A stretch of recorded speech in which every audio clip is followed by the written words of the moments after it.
Les crochets acérés, chargés d'un venin mortel, le regard vif. Les 5 serpents les plus dangereux du monde se trouvent à Genève. En cas de morsure, quelques minutes suffisent pour que le sérum létal ne se répande dans le corps de sa victime. En clair, une mort quasiment assurée.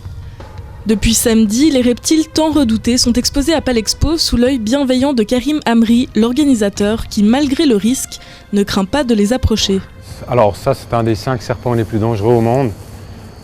Alors c'est un cobra royal. Et le cobra royal est extrêmement dangereux, non pas par rapport au nombre de morsures qu'il fait chaque année, mais par rapport à sa capacité glandulaire. C'est une grosse tête et il a énormément de venin. Entre le taipan et celui-ci, parmi tous les autres, ce seraient ceux par lesquels je ne voudrais pas me faire mordre. Je vais donner à manger au taipan, qui est le serpent le plus toxique qu'on possède ici dans l'exposition. Ce type de serpent, hormis souffler un peu quand ils ne sont pas contents, il n'y a pas d'autre avertissement. Donc tout d'un coup, il peut faire volte-face et puis se retourner et mordre. Monsieur, s'il vous plaît, si vous pouvez juste un peu reculer. On imagine une morsure dans une artère. Ben là, ça va être une question de quelques minutes. On ne parle même plus d'une demi-heure avec ce type-là de serpent. Et les 2 espèces les plus dangereuses en Afrique, c'est la vipère heurtante et 2 mambas noirs, qui sont les 2 espèces les plus toxiques du continent africain. Ça, c'est vraiment un serpent qui a très mauvais caractère. On passe le pied à proximité ou qu'on met le pied dessus, ça laisse aucune chance, elle va se retourner et puis elle va mordre. Et une attaque de ce type de serpent, c'est 1/25e de seconde. Donc c'est l'image d'un film. Les 5, c'est celui qui fait le plus de morts chaque année. Parce qu'il y en a beaucoup. Et il y en a beaucoup à proximité des habitations.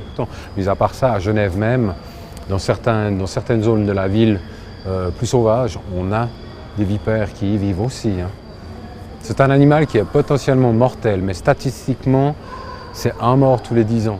Le dernier cas recensé en Suisse date de 80 ou quelque chose comme ça, donc ça fait un bout de temps. Malgré l'aisance des spécialistes face à ces redoutables prédateurs, le danger est permanent.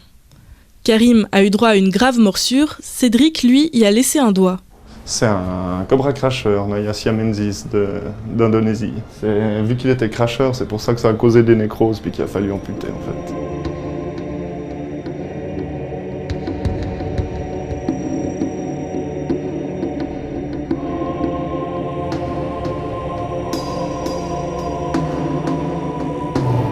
Encore une fois, le serpent ne cherche pas la confrontation avec l'homme.